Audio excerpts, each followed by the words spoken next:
الحمد لله الذي لا مانع لحكمه ولا ناقض لقضائه، والصلاة والسلام على سيد أنبيائه وسند أوليائه وعلى أحبابه المعارضين لأعدائه. أما بعد، فأعوذ بالله من الشيطان الرجيم. بسم الله الرحمن الرحيم. ولا تحسبن الله غافلا عما يعمل الظالمون. صدق الله العظيم. وقال الله تبارك وتعالى في شأن حبيبه مخبرا وآمرا: إن الله وملائكته يصلون على النبي يا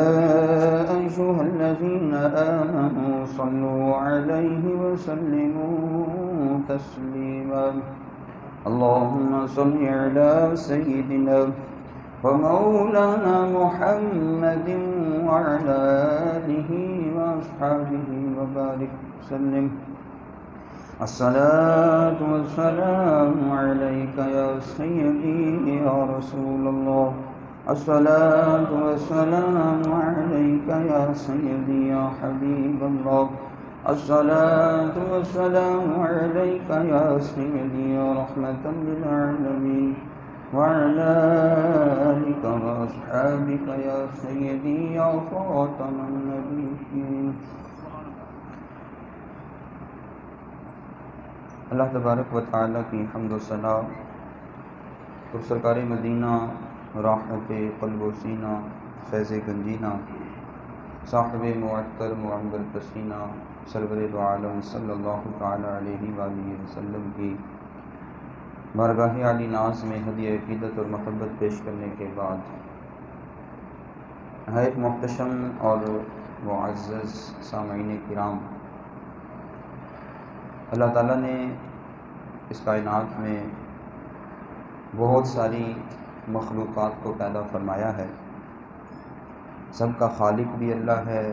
سب کا رازق بھی اللہ ہے. دنیا میں جو مخلوقات ہیں ان میں کئی اتنے زیادہ قد آور ہیں کہ انسان ان کے قد کو دیکھ کر دنگ رہ جاتا ہے. کچھ مخلوقات ایسی ہیں جو اپنی جسامت کے اعتبار سے اتنی بڑی ضخیم موٹی ہیں کہ انسان ان کی جسامت کو دیکھ کر بھی حیرت میں مبتلا ہو جاتا ہے. پھر کچھ مخلوقات ایسی ہیں کہ جن کی خوراک ہی روزانہ ٹنوں کے حساب سے گوشت ہے، لیکن اللہ تعالیٰ انہیں ان کی جگہ پہ رہتے ہوئے ان کی خوراک بھی فراہم کرتا ہے. الغرض دنیا کی جو مخلوقات ہیں ان کا انسان اگر یہ سمجھے کہ وہ کلی طور پر احاطہ کر لے، سب کچھ سمجھ لے، تو یہ ممکن نہیں ہے. وہ اپنی ریسرچ اور کوشش کے ذریعے بہت زیادہ جان سکتا ہے، لیکن یہ دعویٰ کبھی نہیں کر سکتا کہ میں نے ساری مخلوقات کو جان لیا. اب دنیا کی ساری مخلوقات، ان میں قد آور بھی چیزیں دیکھ لیں، جسامت کے اعتبار سے بھی دیکھ لیں، اور بھی جو اوصاف اور خوبیاں ہیں وہ تمام خوبیوں کے اعتبار سے دیکھ لیں، تو ساری کی ساری مخلوقات ایک طرف ہیں. لیکن اللہ تعالیٰ نے جو انسان بظاہر ان کی بنسبت کمزور بھی ہوگا، قد بھی چھوٹا ہوگا، جسامت بھی تھوڑی ہوگی، اور بھی بہت زیادہ اوصاف میں شاید ان سے کمی ہو، لیکن اس کے باوجود اللہ تعالیٰ نے انسان کو سب سے افضل پیدا فرمایا. اس کی وجہ کیا ہے کہ اللہ تعالیٰ نے انسان کو عقل کا چراغ عطا فرمایا ہے. یہ عقل ہی ہے جس کے بل بوتے پہ انسان ہاتھی کو اپنی انگلی پہ نچاتا ہے. یہ عقل ہی کا چراغ ہے کہ انسان آج چاند پہ پہنچنے کے دعوے کر رہا ہے. یہ عقل ہی کا چراغ ہے کہ انسان اپنی زندگی کو آسانی سے آسانی کی طرف لے جاتا جا رہا ہے. یہ عقل ہی ہے کہ کہ ساری کائنات میں جو بڑی بڑی مخلوقات ہیں انسان ان کو بھی اپنے اشارے پہ چلا رہا ہے، تو اللہ تعالیٰ نے یہ جو عقل کا چراغ دیا، باوجود اس کے کہ جسمانی طور پر اس سے مضبوط کئی مخلوقات ہیں قد کے اعتبار سے اور کئی اوصاف کے اعتبار سے، لیکن یہ جو عقل کا چراغ دیا، اس عقل کے چراغ کی وجہ سے فرمایا یہ سب سے افضل ہے، اور ساری کائنات کو اس کا غلام بنا دیا اور انسان کو حاکم بنا دیا۔ لیکن یاد رکھیے گا، یہی عقل یہ فائدہ دنیا اور آخرت میں اس وقت دیتی ہے کہ جب اس عقل کو انسان رب کے وحی اور رب کے حکم کے تابع رکھے، اور اگر وہ اپنی عقل کو سب کچھ سمجھ لے اور یہ سمجھے کہ جو میری عقل ہے وہی سب کچھ ہے، تو آپ کے ہمسائے میں انڈیا ہے، یہاں دنیا کے اندر ان کے ڈاکٹر مشہور ہیں، ان کا علاج مشہور ہے، یہ طب کے اندر بڑے ماہر ہیں، تو بھائی اگر عقل ہی سب کچھ ہے تو ان کے MBBS ڈاکٹر کو پتہ نہیں چلتا کہ گائے کے پیشاب میں شفا نہیں وبا ہے؟ ان کے پڑھے لکھے ڈاکٹر کو یہ سمجھ نہیں آتی کہ گائے کا پیشاب تو ناپاک اور گندی چیز ہے؟ لیکن جب انہوں نے اپنی عقل کو سب کچھ سمجھ لیا تو ان کی عقل پہ پھر پردہ پڑ گیا۔ اور ادھر جس مسلمان کی عقل رب کے حکم کے تابع رہتی ہے، آپ ذرا کبھی کسی گاؤں میں دیہات میں جا کر صبح فجر کے ٹائم دیکھیے گا، ایک بچہ جس کو ماں اٹھاتی ہے وہ اپنے سینے سے یسر القرآن لگا کے آہستہ آہستہ مسجد کی طرف چلا جاتا ہے، اور ایک بھینس گوبر کرتی ہے یا پیشاب کرتی ہے اور اس کو چھینٹ اس بچے کے ایک پاؤں کے پانچے پہ پڑ جاتی ہے، تو وہ بچہ مسجد میں جا کے پہلے دھوتا ہے پھر مسجد جاتا ہے۔ یہ کیا فرق ہے؟ وہاں MBBS ڈاکٹر کو بھی پتہ نہیں چل رہا، وہ گائے کے پیشاب کو بھی خوشی سے پی رہا ہے اور اس کو اپنے بدن پہ لگا کر اپنے لیے سعادت سمجھ رہا ہے، باوجود اس کے کہ ڈگری تو اس کے پاس بڑی ہے۔ اور یہ گاؤں دیہات کا رہنے والا بچہ جس کو الف بے بھی ابھی صحیح طرح پڑھنا نہیں آتی، لیکن اس کے بدن پہ نہیں، اس کے کپڑے پہ کسی گائے کا بھینس کا پیشاب کا قطرہ پڑ جاتا ہے تو اسے یہ پتہ ہے کہ میں نے پہلے اس کو دھونا ہے پھر میں نے آگے چلنا ہے۔ کیوں؟